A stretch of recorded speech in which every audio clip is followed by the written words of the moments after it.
Hello, Anastasia. Hi. We're back. The team is back together. How long since? I feel like it's been a while. Well, I did a mini pod last week. You did a mini pod the week before. Did I go on the podcast before that? Who knows? We definitely did a US Open thing. Exactly. I just feel like it's been a long, long time since Nick and Anastasia have been back together. But I'm glad we're back together. Yay. Yeah. The team is together and we're here to talk tennis with you, our lovely ground passers. Hope everyone's been doing great. The Asian swing has been going great. Really a lot of stuff to talk about. But I feel like this podcast has to be about Rafa Nadal. This hasn't got anything to do with the fact that you are a Rafa Nadal fan, does it, Anastasia? Nothing at all. This it's just I think what we should talk about. Tell you what, I'm dreading the day if this Ground Pass podcast lasts 20 years. We're like the Carlos Alcaraz retirement episode is going to be weird. It's going to be very weird. Can you imagine? Or Iga. It'll just be us, crying. Although I have to say, so, okay, if you've been living under a rock, which I'm sure you're not, everyone knows this. It's been everywhere. I like my rock. Rafa Nadal has retired from professional tennis. It's been long coming. It's been long coming, but it's finally here, Nick. Yeah, it has been long coming because he basically said in the middle of last year he was going to retire. When he announced he wasn't playing the 2023 French Open. And he said 2024 was probably his last season. And then he started making noises through this year like, oh, well, maybe not. Maybe I could still do this. And, he was feeling upbeat, particularly on the clay, about, I might be able to do this. And then I think after the Olympics, particularly, it became apparent that he couldn't. Like, he didn't play the US Open. Clearly, his body was struggling with recovery time. All his injuries have piled up that he's just accumulated. And I think maybe also that match with Novak Djokovic was a bit of a wake-up call at the Olympics because he wasn't close, and they used to be close. And I think there was a sign throughout his season that he wasn't the same Rafa as we would expect. He wasn't performing to the same level. And I was watching him in the same way as I've been watching Andy Murray, kind of going, I don't know if he'd get back to that level, to be honest. And Murray retired at the Olympics. I will say that obviously we're saying Rafa Nadal has retired from professional tennis. There is a big asterisk on that in that he is playing one more event. He is not actually done. There will be a farewell. It will be in Malaga. Is that right? Malaga? Yes. The Davis Cup. And he'll be playing for Spain alongside Carlos Alcaraz to try and help the host nation win one more Davis Cup. And go out in front of a bunch of screaming Spanish fans who have adored him over the last 20 years or so. Yeah. It's kind of crazily perfect in a way that he's getting to retire at home in front of home fans. And I don't know about you. I know this has been coming. He had the press conference where last year it was sort of like, I don't know what the future holds. I might be done soon, but there was no date. There was no timeline. But I think the writing was on the wall. And yet when I woke up to the news, it was still not only shocking, but sad. Like, it was like a piece of tennis was gone forever, which is so crazy that there are very few players that happens. I think we all experienced that when Roger retired a couple of years ago, and it was shocking. Like, he hadn't played in a while. So that was also shocking. But what was your experience hearing the news? Like, were you sort of like, yep, this is what I saw coming? So I think the reason why I was shocked is the reason what I was talking about was that he was making noises like he might try and carry on and kind of rolling back on what he said last year in 2023. the summer a little bit, or kind of managing it like, actually, you know what, I'm not so set in stone. So I think that's where the shock came from.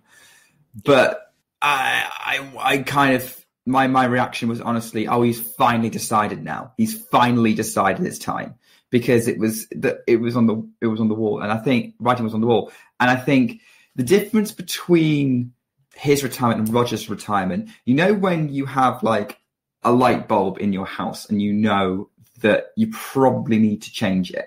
And there's usually two ways you know you need to change it. It just suddenly stops working and just doesn't turn on, it just goes out.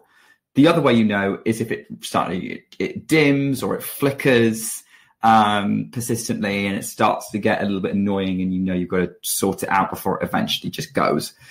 I think that's the same thing with Roger and Rafa's retirements, where Roger was kind of like the light bulb went out and it wasn't coming back on. With Rafa, it's kind of on the fritz, but we can get a little bit more out of it. We think we can get a little bit more out of it. Just hold for the next paycheck. Because light bulbs are expensive, man. They are. So, I think that's where it was. It wasn't a massive shock, because I just knew, that this was coming. This is coming. So I think that's where I'm at. But I also guess maybe the difference between us is I have a little bit less emotional investment in Rafa's career. It's not to say I didn't like the guy, because I grew to massively respect him, and he's like been in so many amazing matches that are like among my favorites I've ever watched. But it just wasn't emotionally attached to him and his story in the same way that you were. So of course you were going to be sad when you woke up and saw the news. I mean, it broke at like 10 or 11 o'clock my time, and the only reason I found out about it was because a tennis group chat I was in started going crazy. Right. I mean, you know, and I think that gets us to sort of what our relationship with Rafa has been as fans. The Williams sisters were who brought me into tennis. That's how I discovered tennis and started watching it, was because of Venus and Serena. But how I became a fan of the sport was through Rafa Nadal. You know, I just hadn't, I was only watching, when I first started, I was only watching Venus and Serena. And if they weren't playing, I wasn't watching tennis. And I can't really remember which tournament it was specifically, but I will just never remember. Remember those super long shorts he used to wear, like way down to his knees? Not really, no. I've never paid much attention to what tennis players wear, Anastasia. Well, that's all I care about. Okay, what are they wearing and how cool does it look? But which is so funny, because I was listening to a lot of players have been sort of leaving their tributes and stuff, and there was one of Andrei Rublev talking about how he used to dress exactly like Rafa with his racket and would stand in front of the TV and watch him play and look just like him. And I thought that was like the cutest thing. But that was, I think, I only remember that because that's when I started watching him. He had these super long shorts. They were basically like capris. And it was, they were really, really long shorts. And just the style of play that he has, which is now the way I love, it's the style that I love to watch. That's sort of really aggressive, just, he moves all around the court. It's very passionate, I think, is the easiest way to say. Like, when he comes on court, there's never a moment, I think, when I'm watching Rafa that I'm like, oh, he's taking it easy. Or, he's just like, let me just coast through this game or this point or something. Everything is life and death, from the very first point to the middle of the match to the end of the match. It's all life and death, and we must win the tennis. And that sort of was so attractive to me in the sense of that's the style of play that I love. It's that sort of exciting, passionate tennis. I think that's what he's known for. And through him, I became a huge fan. Through him, and then, kind of bringing me into sort of that Federer rivalry that he had between, it was him and Roger Federer that really did carry me through to becoming a super tennis fan. But when do you remember first watching Rafa, or do you at all? Oh, that's a good question. I mean, it's going to be the Nadal rivalry that I first noticed him. So, I mean, like, I was brought into tennis by my mum and just having Wimbledon on and recognizing. I think I knew. This is like how far back I can remember. I think there was a point where the only tennis players' names I knew, because I could remember, were Venus and Serena, Pete Sampras, Tim Henman, and Greg Rosetsky. Because they were the names who got mentioned the most in the early 2000s. So because I didn't start watching anything other than Wimbledon until about 2007, that's when I discovered the French. Made a little bit like, I think Nadal was always to me in Federer's shadow a little bit. Federer was the man by that point. I think I knew Federer, Roddick, and Murray best, and then Nadal was kind of in the mix. He got to the Wimbledon final in 2006, wasn't massively competitive with Roger, and then 2007 comes around, and I'm like, Roger's the best in the world. Who's this other guy? Like, oh, this guy's taking him to 5 sets in the Wimbledon final. What's going on? And that's 2007. That's not even the famous match that was a year later. So, yeah, I think I remember what him turning up and basically going, how dare this guy challenge Roger? We'd started this podcast 15 years ago, Anastasia, it'd be a very different tone. But who is he? Who is this man? I think I kind of got used to him by sort of 2008. I wasn't happy with how the Wimbledon final went that year at the time. I made my peace with it about a year. Like, I move on very quickly from these things. Be a goldfish when your faves lose. That's my advice. Quote Ted Lasso. Exactly. I have to say that memory, I will never, it's so funny. I'll remember moments of the match itself. And we're talking about the Wimbledon 2008 final against Rafa Nadal and Roger Federer, which is arguably the best tennis match ever. I will remember some moments of the match, but the moment that seared in my memory is watching him all sweaty climb the roof of the little like commentator's box and go meet his family and then walk along it to go hug. I guess it was the King of Spain. I can't remember who he went over across, but that memory is so seared in my head as one of my earliest and most favorite tennis memories. It's kind of crazy that's what I don't remember the points. I don't remember much of anything, but that moment is forever just a core memory of me and me watching that and being like, wow. For me, like, I think there was just so many moments. Like, there's a lot of that match. That match is what, 5-6 hours? 6 hours? Yeah. And then it was getting dark. Yeah. That's why I primarily remember, because my experience of that match was being a petulant teenager and basically walking out the room whenever Roger lost a set or was behind. And then I checked back in around the 4th. Roger comes back. I watched the 5th. I don't remember loads of it. I don't remember the time. It's on my to-do list to go back and watch. And by the way, those of you who are listeners, we are going into a bit more tennis nerdiness this podcast. I appreciate some of you are probably less into it than we are and probably don't have the inclination to go back and watch a match from 16 years ago that's like 5 hours long. But this is the kind of people we are, okay? But if you do have the time... And we're here to convert you. Yeah, if you do have the time, it's worth a look. But because it was called the greatest match of all time at the time. And I don't think anything really has topped it. I think there are some really in-deep tennis nerds who will probably like... There's someone you and I both know who runs popcorn tennis, who is insistent on some different alternatives, but I think the quality of the match from start to finish between two of the best players ever for the whole time in a Grand Slam final has never really been matched.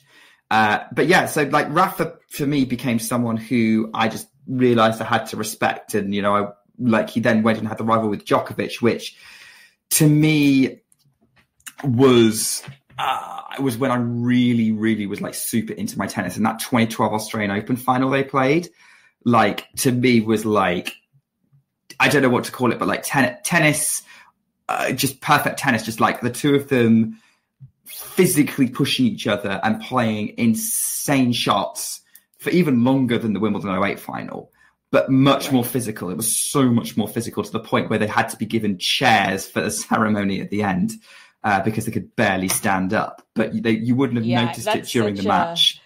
Yeah, that's such a famous clip. You might have come across it, and I will link it below in our show notes. But the clip of that trophy ceremony where they just could not stand anymore is such a moment. I will also include in our show notes a link to Strokes of Genius.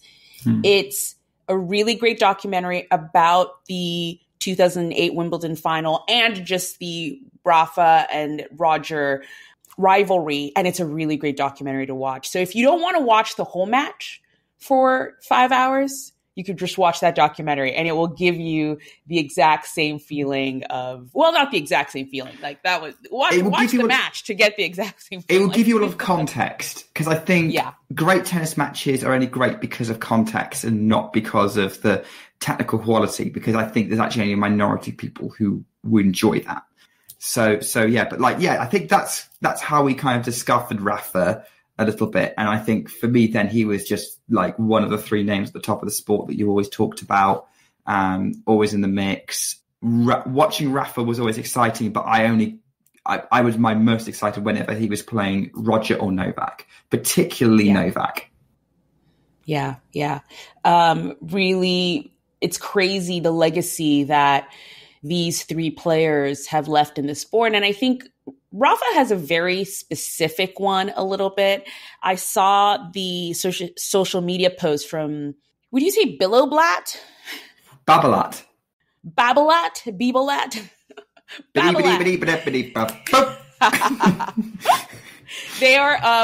They were his racket sponsor for most of his career, and they did a little sort of media clip of him, social media clip with some stats and stuff. And, one of them was he never broke, and I think it was like, 12,000 rackets that he had, or however many thousands of rackets that he owned, and he never broke one. I think Rafa leaves this, Roger was always the statesman a little bit. I think he was the sort of Prince Charming of the tennis world. And Andy Murray was sort of your grumpy old dad who just would grind his way through tennis matches and must win. I love you, Andy. Loved Andy. And, I think Rafa was this almost, how do you put this? Almost sort of an ideal, sportsman, never broke a racket, was always fair, was nice to everyone he came across, from, other players in the locker room to the people serving him food in the cafeteria. And he has this reputation, rightfully so, that other players look up to. And it's been really nice hearing everyone's kind of stories of him and how other players see him. And I think that's the legacy he leaves. I hope it's the legacy he leaves, so that other players can kind of try and emulate that. I mean, it's it's hard to reach, I think, sometimes, but, I think it's nice to have that target and to say this was what the ideal sportsman can be, and to kind of reach for that and, and try and be, and just also in life, I think a lot of his sort of, in his goodbye speech, which I'll leave a link below, was all in Spanish. But translated, he said something where, he might not have won all the titles or anything like that, but he was satisfied with the effort he put in, and that's just something to take away in life. I think if you know that you've put in your maximum, your 100%, no matter what the result is, even if you didn't win the most Grand Slams, you're satisfied with it because you know you did your best. Because it's interesting. Yeah, I completely agree. You've got that. That's sort of image of Rafa, of the man off the court versus the man you watched on the tennis court. Because you've got this really nice, polite, well-behaved man, at least maybe after his early 20s. And if you're not sure what I'm talking about, there is a well-known video of him, like, not misbehaving, but like, what's the song he's singing? It's like a karaoke type setup. And he looks like that's the most unleashed he's ever been in terms of personality. I don't know whether he had anything to drink before that, but like, yeah, he was like 2021 when he recorded that. It was, anyway, tangent. But on the court, he was a dialed in, focused competitor, and he was a heck of a competitor. Like, if you've got a Rafa Nadal lawnmower Vamos on the other side of the net, that's intimidating. If you're playing like a tennis match at our level, like it's an amateur level, you'd probably think it a little bit obnoxious, to be honest. But there's that duality to him that, yeah, he was like that on the court, but it didn't affect how he was off of it. And like, he was definitely fair. He was sporting on the court as well. But yeah, it's definitely something that, you know, we should look up to in terms of, you can have that balance of being driven and focused on wanting to achieve something without being an a-hole about it. So it's a difficult balance, and I'm not going to say that I do that. So that's kind of how we see Rafa, and it is interesting the impact he's got. You talk about the next generation. I think more of the top players in the ATP and the WTA list him as an inspiration over pretty much any other player, even Roger and Novak and Serena. Depending on where you're from. Maybe if you're American, you'd say Serena. But yeah, I do think that's a noticeable trend. And certainly I can see his influences on the players that I most enjoy watching. For example, Iga Swiatek with her heavy topspin forehand, who just has talked about how Rafa is amazing her entire career. Leylah Fernandez, the lefty, gritty competitor, who just won't stop fighting. Like, I can see there's influences, which is interesting, I think. Yeah. You know, I mean, Carlos Alcaraz, who's just, you know, I think it's kind of interesting that Spain has this gift of, you know, they're losing such a champion and such a, you know, legend of the sport. And while they literally produced another one, they were like, here, thank you, Rafa. We now have Carlos. Thank you. Thank you for your service. And it's crazy. So we do get one more chance to see Rafa play competitively. Again, I think it's going to be such a bananas event. You know, I read somewhere in social media, so don't quote me, I don't know if it's correct, but resale tickets for the Davis Cup final in Malaga are going sky high. Novak has already said that he will be attending, even though Serbia is not in the Davis Cup. And I would not be surprised to see Andy Murray and Roger and other contemporaries of Nadal show up for at least, you know, what will be his final professional tennis match. So can't wait for Davis Cup finals. It's so crazy because last year was also such a great Davis Cup final. I feel like this year is about to top it and will be great. Yeah, I'm so glad I've still got Discovery Plus, because that means I can watch it. Yay! Because I think it's now, like, I don't usually put Davis Cup in my diary, but unless it's here, but I will now, and I think I will be watching all of Spain's matches where I can, if it's not when I'm working. Obviously, GB's not in it, so got to have someone. And I think I would love it if Rafa went out holding a trophy. And I love it for any player. I would want it for Roger, even if it was just the Laver Cup, which I am not as big a fan of as you, Anastasia, but it would have done for me. So I will quite happily have that see that for Rafa, if he and Carlos can get their hands on it. So that's something to look forward to. I just wanted to say as well, obviously Anastasia and I have been looking back on a player that sort of had a lot of impact on us watching tennis for well over a decade and a half at this point, or about a decade and a half for me. Probably the same for Anastasia. And I think what I was curious about is, a lot of you guys listening are probably people who haven't been listening or been watching tennis for as long as we have. If you have, let us know, by the way. Regardless, you can answer this question, but I'm curious to know, who is the player who's caught your eye in the same way, who has just made you a fan of tennis in the way that Rafa made Anastasia a fan, as opposed to someone who just watched the Williams sisters? So we'd love to hear some stories about that. If you've started watching the last couple of years, is it Carlos? Is it Yannick? Is it Iga? Is it Aryna? Is it Novak? Would love to hear those stories. And if you are someone who's been a long time watcher with us, let us know. And so we can share some Roger Rafa nostalgia. Yes, please. I would love to. I love that you just asked that, because I was thinking about it the other day. I was like, we're here for new, tennis fans just coming up in the game. And I was thinking, who's their Roger? Who's their Rafa? Who's their Serena? And please leave us a note, and we'll talk about it in the next episode. If you leave us a note, we'll bring it up in the next episode. So thank you, Rafa. It's been just a pleasure watching you through all these years, and hope you have a great retirement. He's probably going to be busy doing stuff. I wonder what Rafa will do next, but I'm sure he'll stay in the tennis sphere for sure. He's got an academy to run. There is that.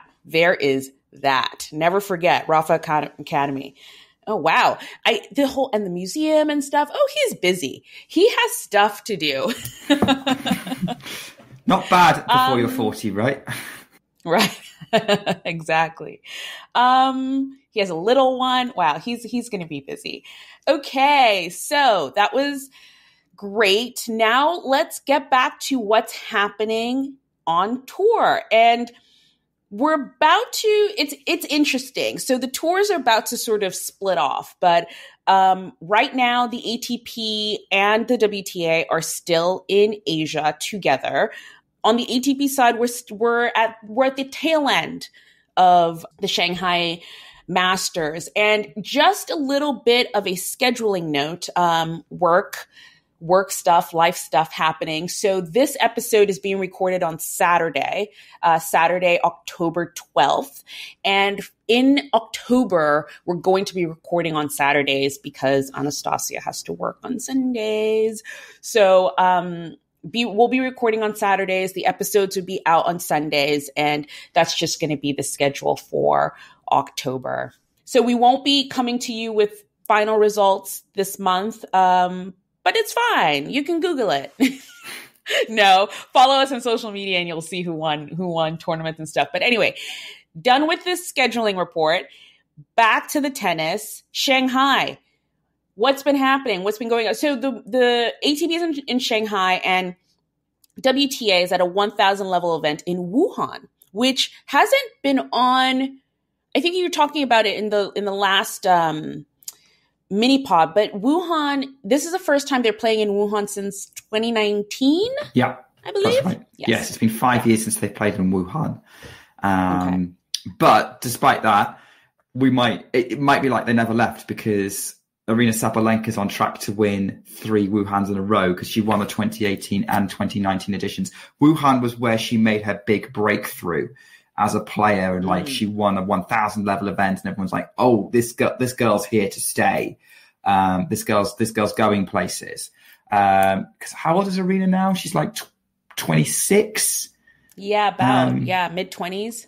Yeah, 26. So 5 years ago she'd have been 21. 2018 she'd been 20. So yeah, this is like really establishing herself on the tour period. Yeah, and she seems to love it here, and she's back in the final.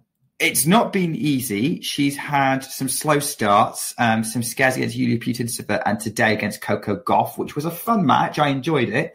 I do think Coco rattled her a fair bit today, But given that she's playing Zheng Qinwen in the final, Zheng Qinwen's got to have to basically have the biggest crowd boost and have learned a lot from her 3 previous defeats to Aryna in the last year to potentially turn that around. It'd be interesting to see which of them, like whose backyard this turns out to be, whether it's Aryna's backyard because she's the multiple champion, or whether it's Zheng Qinwen's background because she's obviously from China. But they are the 2 players that I thought would be the big names to watch in Beijing and Wuhan. So it's not a surprise to me that they've made it this far.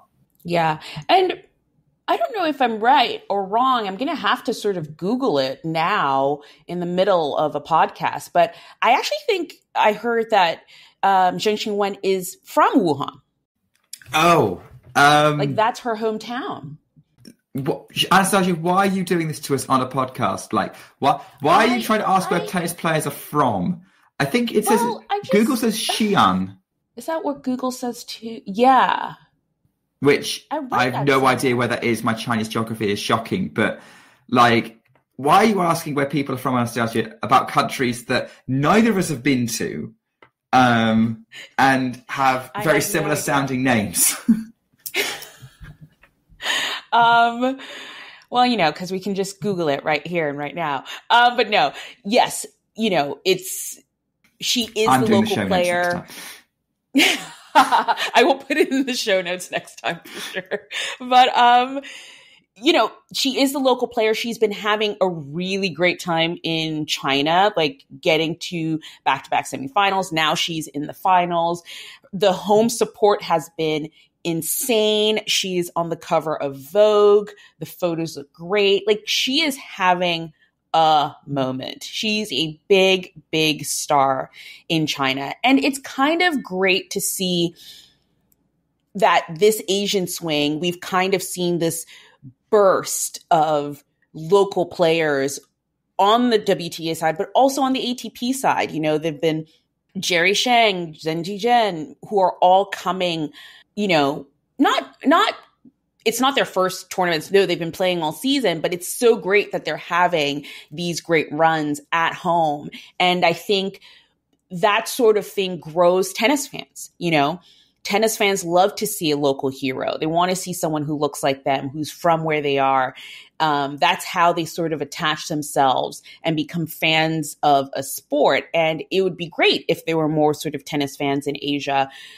So as the tour keeps coming back year after year after year, it just keeps growing the sport. You've got a sense of that in the Wuhan semi-final, the second one that happened today. So obviously I talked about Sabalenka Gauff, but it was an all-Chinese semi-final between Zheng Qinwen and Wang Jinyu. And this is obviously the first time Wang Jinyu has got this far in a tournament. I think I'm pronouncing her name wrong. It might be Sinyu.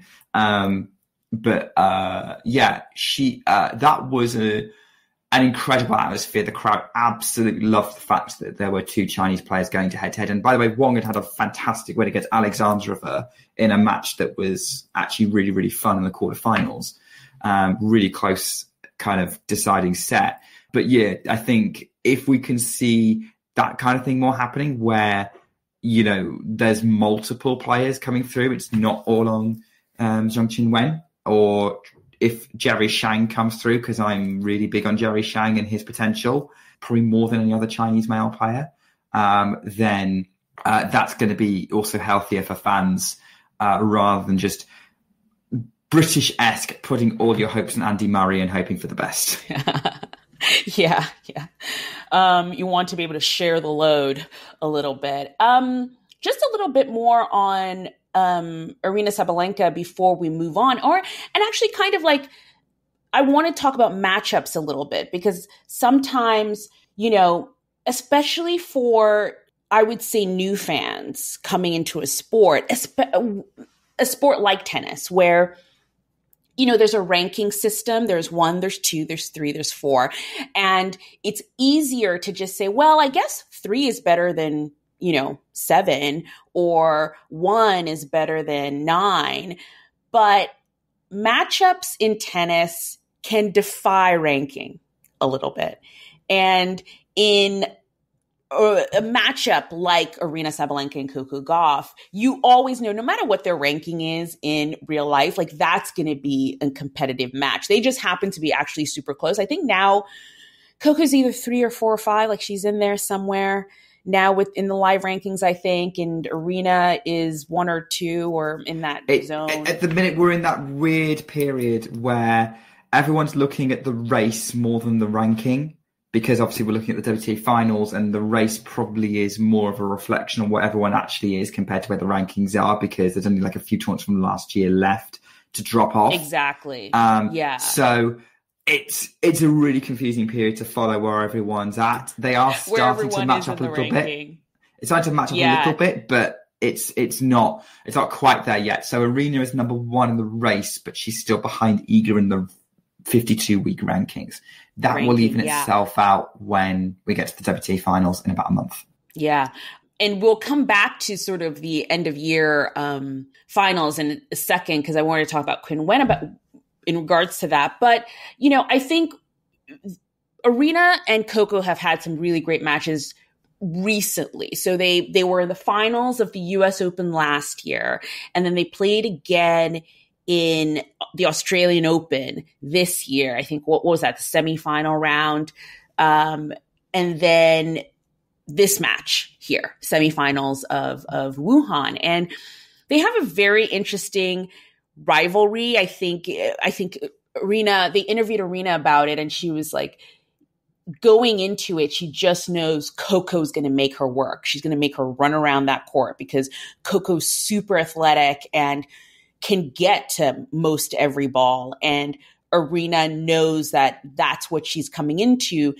Coco on her head, you know, Aryna is a super big hitter and really aggressive. And it's become a matchup that I love to watch. I love watching Aryna and Coco play. And they've kind of been having a tussle back and forth a little bit. And Aryna definitely is, I don't know if she leads the head-to-head specifically. I think she does now, but she does now. So yeah, it's just, I just wanted to bring it up, and because I think sometimes people think, oh, well, you know, this person's just the higher ranked person, so obviously they're going to win. And it's not as obvious as that.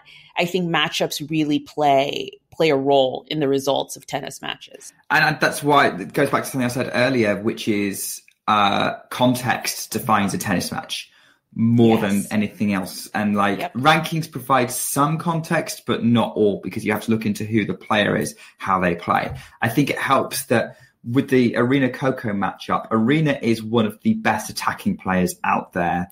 Her sort of first ability to get the job done on the first strike is almost unparalleled, other than maybe Iga on a slower court or Elena, a couple of others. Coco's defensive abilities are second to none. And one of the fascinating dynamics of that US Open final they played last year was Coco was getting everything back Aryna threw at her and frustrated the heck out of Aryna, which I think is what, like, a lot of people talk about Aryna not playing very well in that match. The reason is because Coco was getting everything back and making her play one more shot. Like, Coco's not given enough credit for that win. Rant over. We saw a little bit of that again today in Wuhan, but Coco was adding some like really confident hitting in there, really not afraid to go toe to toe with Aryna. So I think the Coco Aryna one's interesting because when you look at the caliber of players that they are, makes complete sense. But of course they're going to be close, regardless of where Coco is in the rankings, combined, whether she's top 4 or not. But that sort of balance that they have with each other of offense versus defense makes it a particularly interesting dynamic. And you see that in other contexts as well. I mean, thinking about your point about sort of the ranking doesn't tell you everything. Like at the minute, one of the 2 best WTA matches of the year, if not best matches of the year overall, was Iga Swiatek against Naomi Osaka. Osaka was how many places behind Iga in the rank? I can't remember what her ranking was in that match, but it was she wasn't even seeded. She was nowhere near the top 30. So don't write a player off based on don't rate a player based on what the number is next to their name. rate the player based on what they've done, what they've achieved, how they play. And I think that's something, that we kind of bring up a lot of times because, new fans, which is valid. It's just what's out and easily accessible are the Grand Slams. So most casual fans, you're watching tennis 4 times a year. But you are with that missing a little bit of context with all the in-between tournaments and what has happened and stuff. And I hope that's what Nick and I can bring you throughout. Like, we can bring you the context in between the Grand Slams so that you can fill in the holes a little bit and, understand why results happen the way they do. Really quick, because this is going to come up, and I think we'll have a separate episode specifically on the finals and what it all means and stuff. But I think, Nick, you would be better to answer this. But Qinwen is close, right? With this run to the final in Wuhan, is she close to getting into the end of year finals? Pretty close. I mean, she's already ranked high enough to be in the final spot. It's just a case of being enough points ahead of her closest competition, which at the minute is Emma Navarro. And there's a handful of people who could still qualify with a couple more weeks of regular tour events and 500s to play. But I would have to say, given how Navarro's been playing compared to how Qinwen's been playing, I would expect that we're going to be seeing Zhang Qinwen taking the 8th and final spot in the WTA finals, because there's only one spot left. Everyone else is now qualified. So I can now confirm that 7 out of the 8 players taking part, or at least have qualified for the WTA finals, are Iga Swiatek, Aryna Sabalenka, Elena Rybakina, Coco Gauff, Jasmine Paolini, Jessica Pegula, and Barbara Krejcikova. And Zhang Qinwen is putting herself in a very good position to make herself that 8th lady. Yeah. That is such a great group. Don't you think? That is such a great lineup for the WTA finals. I'm excited. I'm excited for that one. But okay, on to the ATP, who are in the Masters event in Shanghai. Just a few stories. Again, we don't have winners yet, but over here, it's all about the stories. It's not always about the winners. And the first person I want to bring up is our short shorts king. Always keeps the short length at about 5 inches, Thomas Mahak. I always say it wrong. It's Mahach. It's Mahach. But Tomas, we love you over here on Ground Pass. Played some great tennis. And Tomas is one of those who, again, sometimes when he plays tennis, you're thinking, how is he not top 10? Like, how is he not a top 10 player? And at the same time, I remember watching him play Jack Draper at the US Open, and I was there in person, and I just thought, but this isn't the same guy. I was like, this isn't the same player. So he's a little bit topsy-turvy, but in Shanghai, he had a phenomenal run. He took out Tommy Paul, so I was expecting it to be sort of a Tommy Paul, Carlos Alcaraz quarterfinals. Instead, he took out Tommy Paul and then proceeded to take out Carlos Alcaraz in a fabulous, fabulous match. He just lost to Jannik Sinner in the semifinals, but he's definitely one to watch in 2025. I think if he can keep his level up and the way he's serving right now, he broke into the top 30 in this tournament. I think he can, the only way is up from now on. Yeah, Thomas Mahach, he's now going to crack top 30. And look, he's been kind of making a name for himself throughout this last year or two. It's not a surprise he's finally here. I was a little bit surprised he beat Carlos, but credit to him, he played an incredible match. He pushed Sinner as well. So he's having an incredible week. I mean, to be honest, I've not been paying too much attention to Shanghai. I think you talk about the stories, and I'm mainly interested by the absolutely fascinating final that we've got tomorrow between Jannik Sinner, who is now confirmed world number 1, versus the guy he took it from, Novak Djokovic, who is trying to win his 100th ATP title and become the 3rd man in history to do that. The other 2 being Jimmy Connors and Roger Federer. So that's, I think that's, for me, that's a fascinating dynamic, especially since Jannik and Novak seem to have had some interesting clashes in the last 12 months, particularly sort of back end of last year. Yeah. It's a rivalry that is, it's kind of interesting how that change happened, started, because they played like twice at the end of last year. Back to back, No, 3 times. Yeah, 3 times, because they played ATP finals twice and then Davis Cup. And then Sinner beat him in the Aussie Open semis beginning of this year. Yeah. And that's the last time they played, I think. Right. It is the last time they played. So it's been a while. So it'll be interesting to see how that rivalry is going to pan out, especially after tomorrow. Yes, the finals will be tomorrow. But yes, like you said, Novak's back. He hasn't been playing in a while. I'm not going to lie. I think after the US Open, and just, I think if you follow Novak Djokovic on social media, he's been having a great time. He's been having a lovely time with that gold medal and just living his best life, which is his right to do. But I really didn't think we were going to see him again for the rest of the year. So I was very surprised when he turned up in Shanghai. All of us, I mean, for me at least, it was a surprise. I didn't expect him to be in the draw. But he's played well. He he didn't lose, sorry. Taylor Fritz lost to Novak today. I think that's a 10-all. It's like it's 10-0. Join the club. There's a lot of players who have similar head-to-head with Novak. But Taylor Fritz has played so much. Oh yes, Gauff as well has that high number.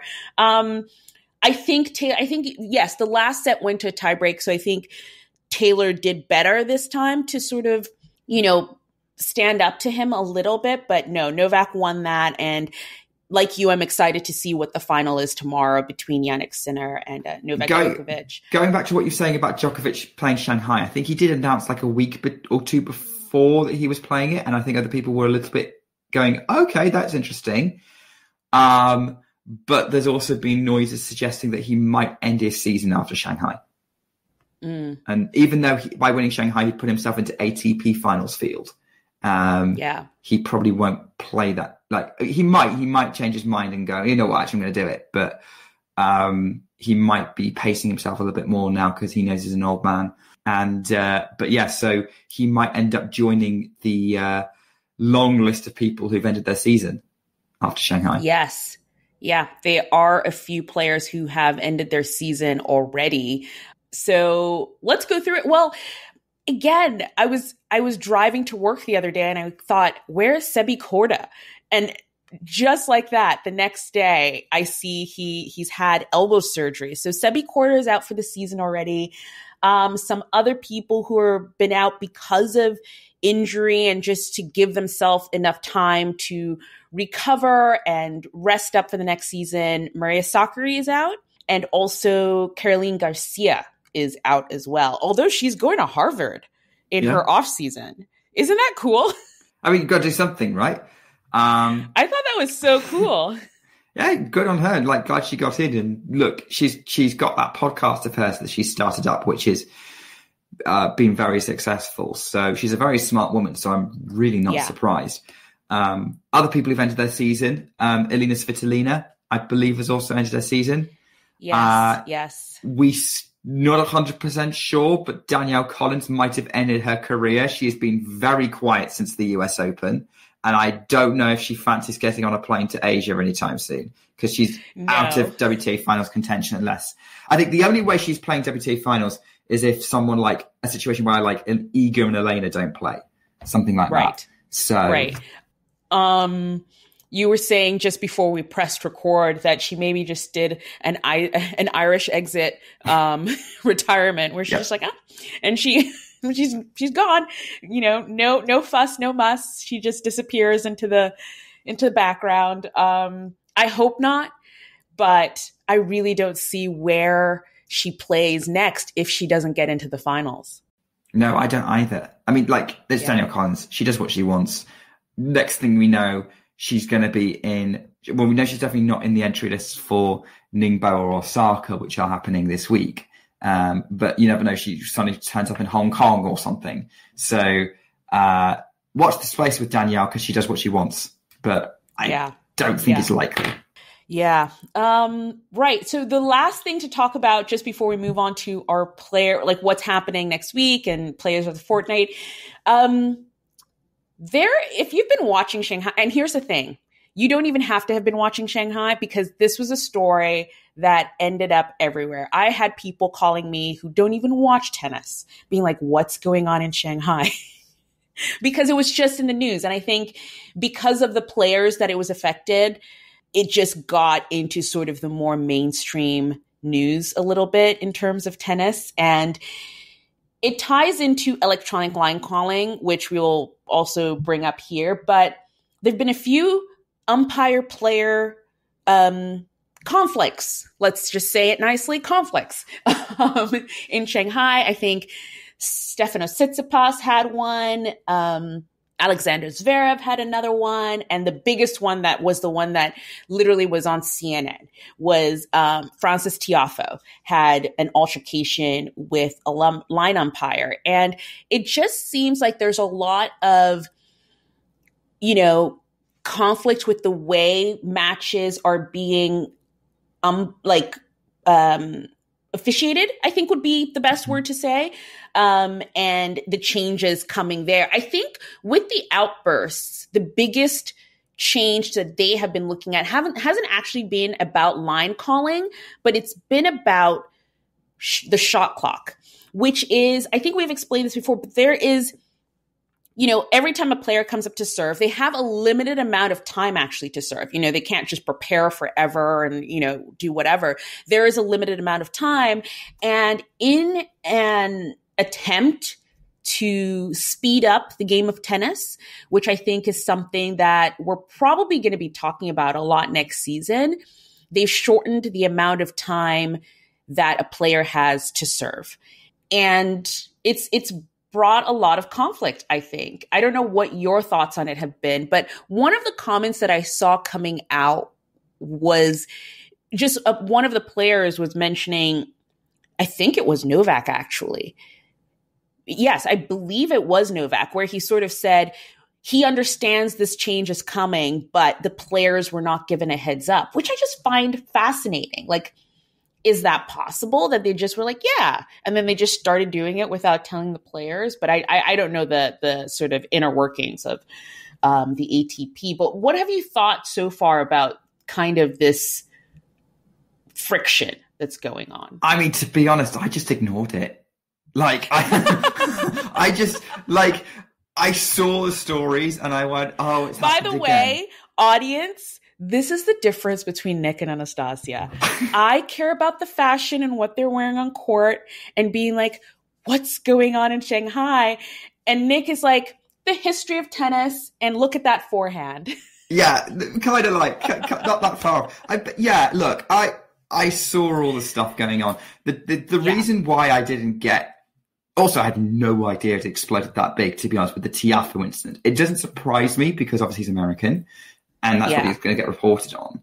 But the incident with Tiafoe was no different to all the other incidents that have happened with calling this year, just this year. Like, okay, there've been all kinds of officiating gaffes and whatnot. And you're right, mostly to do with, not even to do with whether the ball was in or out, but what to do next. Shot clocks, towels, double bounces, stuff. Double bounces. Oh. Which is what Zverev had. And there's some stuff that technology, they need to now look at the technology to officiate like double bounces. Shot clock has to be human enforced because there's no way around it. Because the problem was, for those who didn't see it, because some of us live under rocks, because they're very nice and cool and comfy.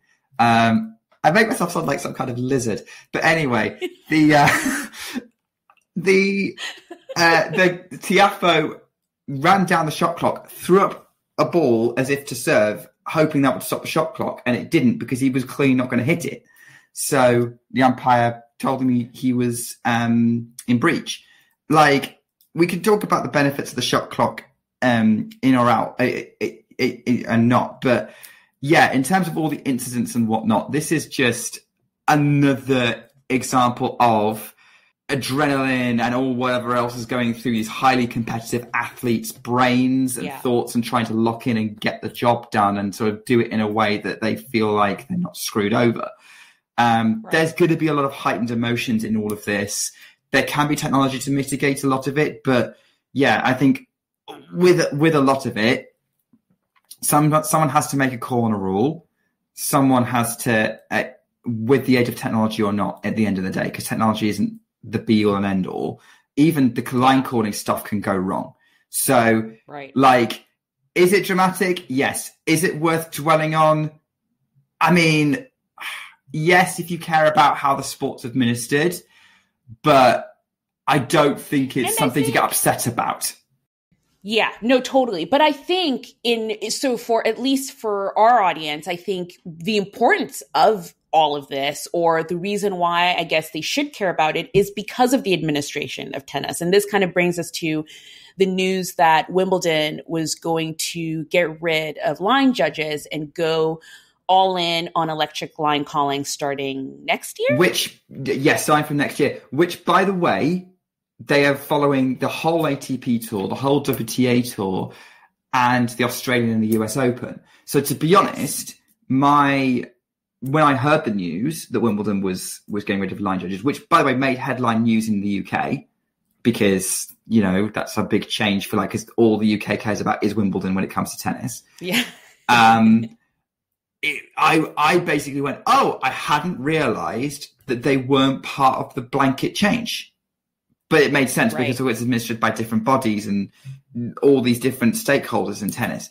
So at the minute, the only tournament that's still sticking to human line calling is the French Open now. It's the French Open. So, and they've always been the slowest to adapt to change. People assume it's Wimbledon because it's about tradition and history and, you know, things don't change. No, it's the French are worse for adapting to things, by the way. Or it's the organisers of the French Open are. So that just get that out there. So yeah, with that, my reaction was, I didn't realise they hadn't already decided that. That makes sense. They're going to go with the flow. Wimbledon like to be moving forward and not get left behind. So I get it's a big change for maybe viewers who are only used to watching Wimbledon. Be like, where are the line judges gone? It's one of those things that we're going to get used to. By the way, I love electronic line calling. I think it speeds the whole thing up. I know it takes away the drama of the challenges, but so much more often it's just balls in or out. Fantastic. Next point. Let's go. Keep it moving. Yeah. Keep it moving. No, I'm a huge fan of electronic line calling too. But I just wanted to bring it up because kind of with your earlier question of sort of like who's the player that brought you into tennis, it was very fascinating to me that they're going to be people who will come into the sport and not know about line judges. Like it's like a moment in history a little bit. And as I am the person who cares about what people wear, the line judges at Wimbledon were always so well dressed. They were the best dressed line judges of any tournament. And, it's just that little piece of the sport that is changing. Mm. I'm not going to really miss it. I'm sure it's just going to be, I think this is just the future and technology taking over. But I will miss their outfits, I guess. I mean, look, you and I were watching tennis in the era since they played tennis with a white tennis ball, or the era since that instead of a machine to detect if the ball hit the net, they had a guy with his finger on the net to determine if the ball had clipped it or not. Like that was what he just stood there with his finger, watching just feeling it. Yeah. Did it move? Did I feel something? Or was it just the wind? Who knows? But yes, with technology comes changes. And I think next year, because next year, 2025 is the year that they kind of, put on as a marker as this big change coming, electronic line changing. I think it will be a big topic next season. And let's see how it goes. Let's see what it brings. I do think it will help speed up the game a bit. But let's wrapping it up. What's coming up? The ATP is moving to Europe. Europe indoor season is here. Yes, if you're an ATP fan, if you're a WTA fan, you're still in Asia. You're still in Asia. For me, for my live watching experience, I have to say I'm glad it's coming back to Europe, European time zone, because it's been so hard keeping up with the tour. Okay, this is a question I do have for all of our viewers. You know, you're getting into tennis, you're trying to figure it out. How are you keeping up? Because I think for me anyway, I just accepted the fact that, you know, I would just be watching a bunch of replays. I would be watching a lot of replays or highlights because I'm sleeping. There's no other way to do it. You know, if you have a job and you're working, it's so hard to keep up with tennis when it's happening while you're supposed to be sleeping because you have to get ready for work the next day. So I have been keeping up with the Asian swing, watching a whole bunch of replays. Sometimes, very few times, I have woken up to the tennis, you know, especially beginning like in the earlier rounds where there's more matches happening. It does tend to sort of, for me, finish around 8:39 a.m. So I would catch some live tennis. But yeah, I've been watching a bunch of replays with that. But yeah, so ATP Indoor European season has started. There are a bunch of tournaments, but I think the big one for most people is going to be the Paris Masters coming up. So that's something to look forward to. Well, yes, although that's the same week as the WTA finals, so I will be paying attention to Riyadh, not Paris. I mean, I'll pay a little bit of attention to Paris, but yeah, we're. And like for me, I'm going to be lamenting the fact that I'm going to be split between time zones because, yeah, WTA is still in Asia. I'll probably watch some of the indoor events happening more when we get to next week with the 500s coming up in Basel and Vienna, especially because I think Vienna is going to be where Dominic Thiem takes his final bow on tour. Yeah. But you know, so many retirements this year. I know, so many I know. Ones. Like Richard Gasquet's finishing, by the way. He's finishing in the French Open next year. Next year. But we are going on a tangent. Anastasia, where is the ATP playing? Ooh, so let me get out my three calendar. Tournaments.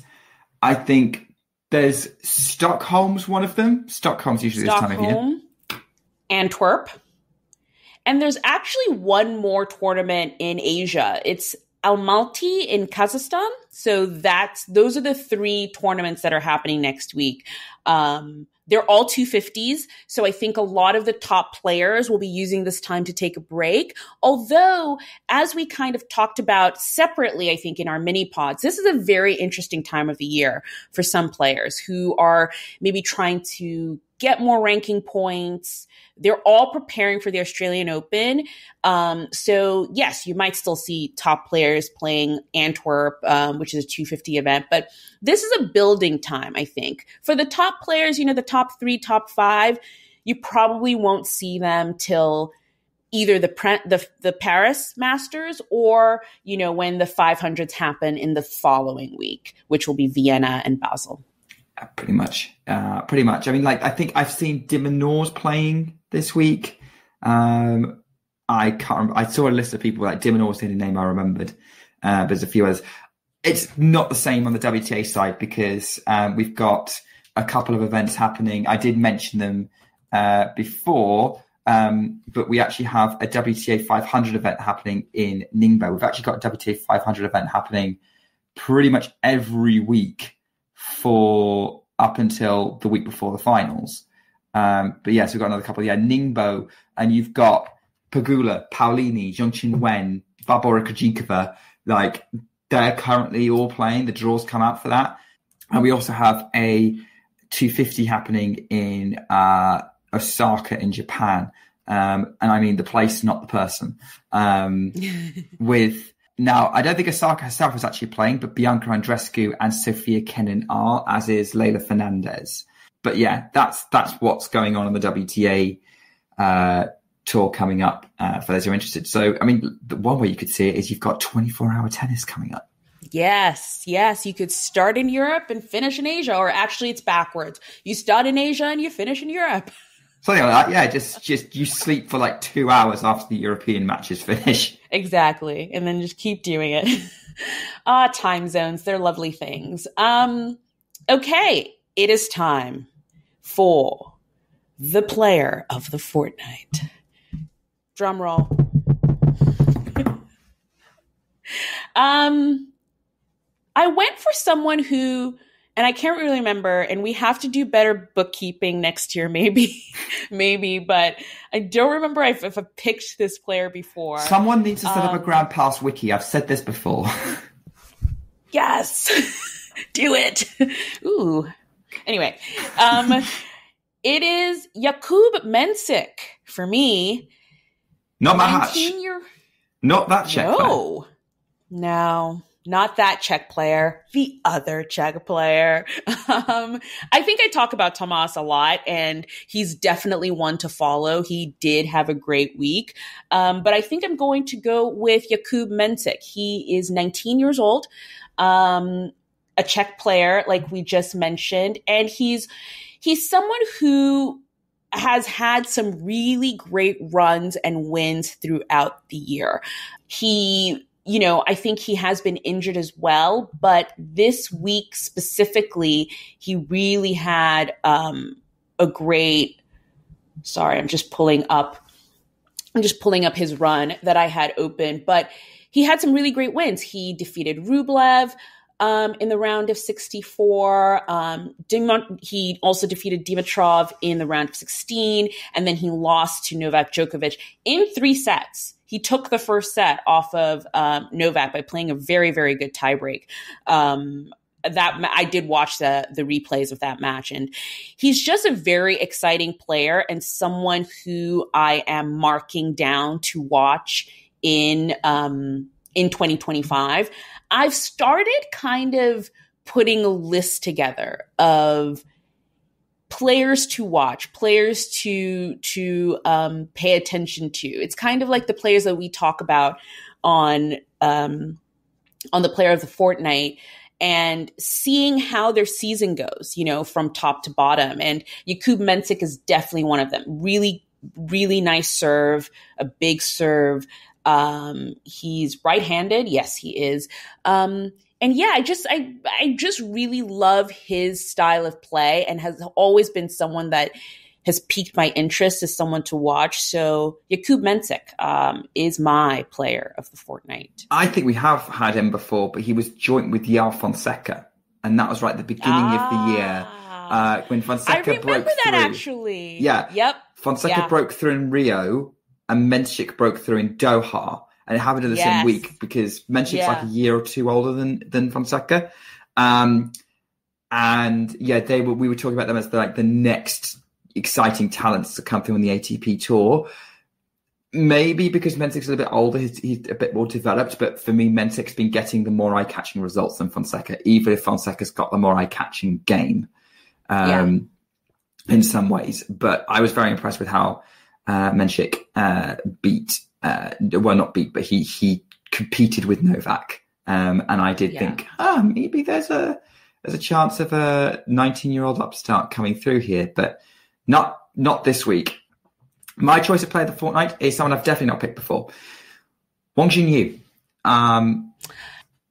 Semi-finalist in Wuhan. This is the biggest result she's had in her career. She's 23 years old. She's been kind of hanging around sort of the top 50, mid-top 100 level for a while. Very nice game in terms of she's got fantastic ball control in general. So I quite like someone who knows how to manipulate a tennis ball. She's been very nice to watch, and she's had a great week. She's beaten Jessica Pegula. She came back in style against Ekaterina Alexandrova and really competed with her. And she's been a player that's been on the up for the last couple of years as next young talent. I'm not sure how far she'll go, but it's nice to kind of have her in the mix of people who've gone really deep in a big tournament with lots of names, and as many on the tour as possible, taking part, like we get at a 1000. And nice for her to kind of perform in front of the Chinese fans and get her name up there with Qinwen. So yeah, I'm going with Wang Jinyu this fortnight, or is it 3 weeks? Because I think it's been 3 weeks since we actually did a podcast. It's been it's been like 3 weeks since we. It's been 84 years. And speaking of matchups, like we were talking about earlier, she must have an interesting matchup with Pegula, because she also beat Pegula at Wimbledon this year. Was that Wang? I thought it was Wang Jiyu. No, it's her. Okay, I've got them mixed up. I remember that match. And it was like so. Yeah, you're right. Yeah, it was funny. Yeah, and it's funny how you sort of like remember players, because I mean, there's so many. There's a top 100 people to remember, but she always seems to have the elbow wrap situation going. She didn't this week. Which she had it, I think she had it earlier in the week. I don't know if she took it off, but I remember seeing her at Wimbledon and thinking, oh my goodness, what's wrong with her elbow? But then she won the match. And then she had the same wrapping at the US Open. And I thought, is this one of those things where it's more preventative than kind of doing anything? Not doing anything, because obviously it's preventative, but it's not sort of healing something or it's the Milos Raonic look. It's the Milos Raonic thing with the sleeve. I think I posted something on social media, because Rebecca Schramkova. I need to practice. Was, she was wearing her pink sleeve, and I was wondering as well, is that a fashion statement or is it preventative? Because there are a lot of players currently wearing sleeves that I just, came to my mind. I like the looks. I like to think about the looks and why they're wearing them. And Nick thinks about the forehand and the spin. Sweet spin. Okay. Yes. Okay, so that is all we have for you. Thank you for joining us for another episode of Ground Pass. If you like what we're doing, please leave us a review wherever you listen to this podcast. We love them. I have really enjoyed reading them, and I share them with Nick. And it's just so nice seeing people resonate with the podcast and what we're doing. So exciting things ahead. Nick, glad we're back.